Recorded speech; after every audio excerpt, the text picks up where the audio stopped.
அப்பையிலேருந்தே எனக்கும் புளியோதரைக்கும் அப்படி ஒரு காதல். அதுவும் மார்கழி மாதம் பஜனை எல்லாம் முடிஞ்ச பிறகு எங்கள் ஊர் முருகன் கோயிலில் இந்த புளியோதரை கொடுப்பாங்க. அவ்வளோ ருசியாக இருக்கும். எங்கள் அப்பா எம்மா கொடுத்துட்டு போயிருக்காங்க, நான் வீட்டுக்கு வந்து தாரேன்னு சொல்கிறது தான். அப்படியே எதிர்பார்த்து ரொம்ப ஆனந்தமாக சுற்றிக்கிட்டு கிடப்பேன். எங்கள் அம்மா கிட்ட அம்மா இதே மாதிரி எனக்கு பண்ணித்தாங்கன்னு கேட்டால் கூட அந்த ருசிக்கு அது வரவே வராது.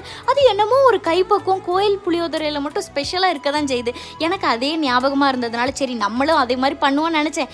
எனக்கு தெரியும் அந்த மாதிரி வராதுன்னு சொல்லிட்டு பட் லைட்டாக ஃபஸ்ட்லேருந்தே பொடியெல்லாம் அரைச்சி நானே போட்டேன். என்னமோ போட மறந்துட்டேனேன்னு பார்த்தா வறுத்து வச்ச கடலையே நான் போடலை. அப்புறம் அதை கடைசியாக வந்து போட்டு இறக்கி எடுத்துகிட்டு இதுக்கு உளுந்த விட பருப்போட ஏதாட்டி போட்டால் நல்லாயிருக்கும்னு கடகடன்னு இந்த பருப்போடையே தான் பண்ணேன். ஆனால் எதிர்பாராத விதமாக கடகடன்னு பண்ண அந்த பருப்போட செம்ம டேஸ்ட்டாக வந்துச்சு. நல்ல முறுமுறுன்னு இருந்துச்சு.